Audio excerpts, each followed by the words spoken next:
සියලු දෙනාටම තෙරුවන් සරණයි. ඔය පන්සල් වල සිද්ධි ඉස්සර අපි දැනුවත් වුණාට මේ කතා කරේ නෑනේ කවුරුත්. කතා කරන්න බයයි. නැත්තම් ඔය ඔක්කොම අපි ඔය වෙන සිද්ධි ඔක්කොම දැනගෙන හිටියේ. දැනගෙන හිටියට අපි කවුරුත් කතා කරේ නෑ. දැන් එහෙම නෙවෙයි. දැන් මිනිස්සු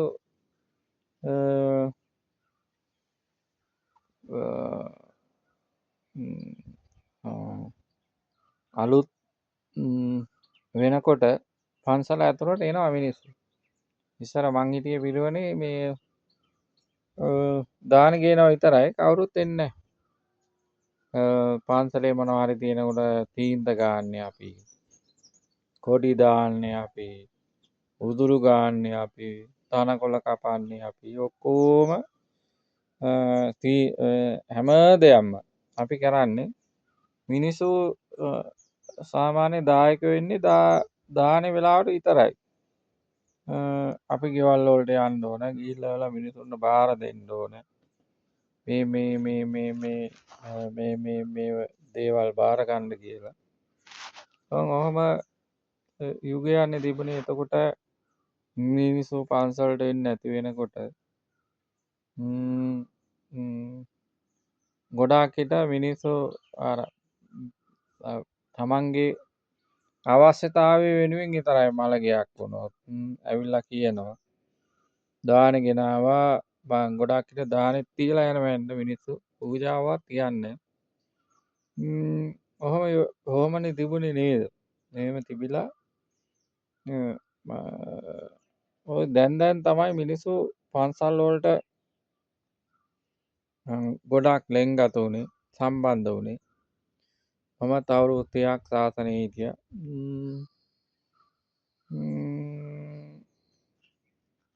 බරපතල දේවල් අපිටත් වෙලා තියෙනවා. අපි ඒවා සංගවාගෙන හිටියට අපිට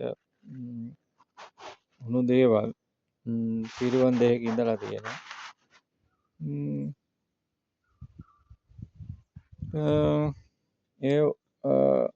කෙසේ නමුත් ඒ කාල වකවානුව තුළ ඇසුරු මිසුරු කරපු හාමුදුරුවන්ලා දිහා බලපුවාම ඇත්තටම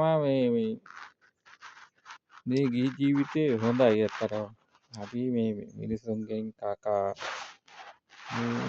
මිනිසු ගෙනත් දෙන දේවල් කකා අපි මේ නරක දේවල්, වැරදි දේවල් කරනවා නම් අටපිරිකර හම්බෙන අටපිරිකර ගාන බලාගෙන අපි බණ කියනවා නම්, පිරිකර ගාන බලාගෙන ගෙදරට ගිහිල්ලා පිරිකර ඉස්සරහින් තියා තිබ්බම ඒක දිහා බලාගෙන ඉවරලා අපි බණ කියනවා නම් මොකද්ද මේ ඇත්තටම තෘෂ්ණාව කියන එක වැඩියෙන්ම තියෙන්නේ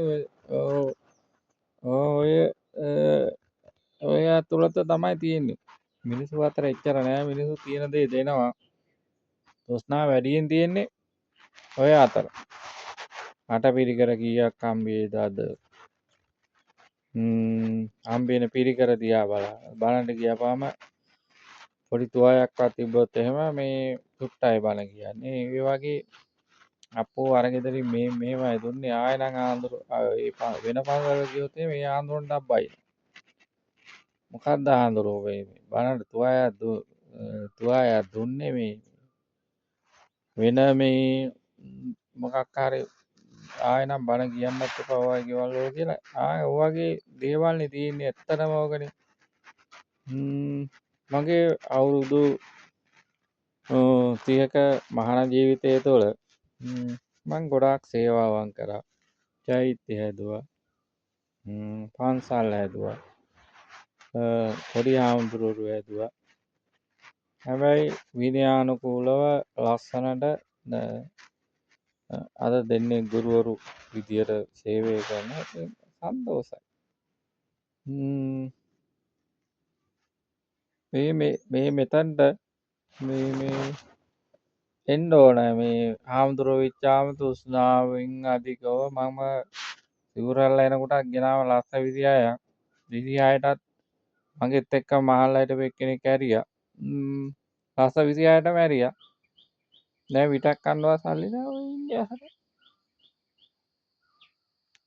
ඒ ලස්ස 26 ගැනවත් දුකක් නැතුව මං ඉන්නේ. එතනට අපි එන්න ඕනේ. පුළුවන් කාලේ කරා ලෙඩ වුණාම අයින් වුණා. දැන් පාඩුවේ ඉන්නවා ඉතින්. ශාසනය තුල සිදුවන දේවල් පිළිබඳව කවුරු හරි සංවාදයකට එන්නකෝ මං කියලා දෙන්නම්.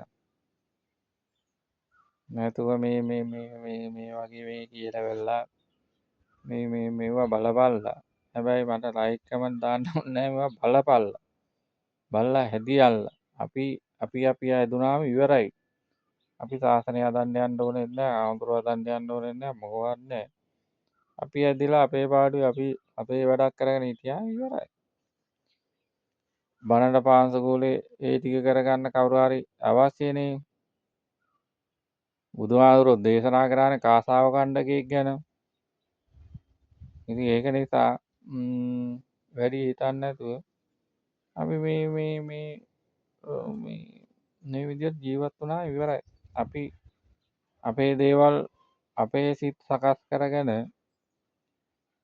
මේ අපි ජීවත් වුණා ඉවරයි. මාන්සි වෙලා වෙහෙස වෙලා මොනවා හරි කරගෙන ජීවත් වෙනවා. ඒක තමයි ජීවිතේ. ඉතින් සියලු දෙනාටම තෙරුවන් සරණයි. ඉදිරියේදී තවත් වීඩියෝ එකකින් හම්බෙමු. සරණයි.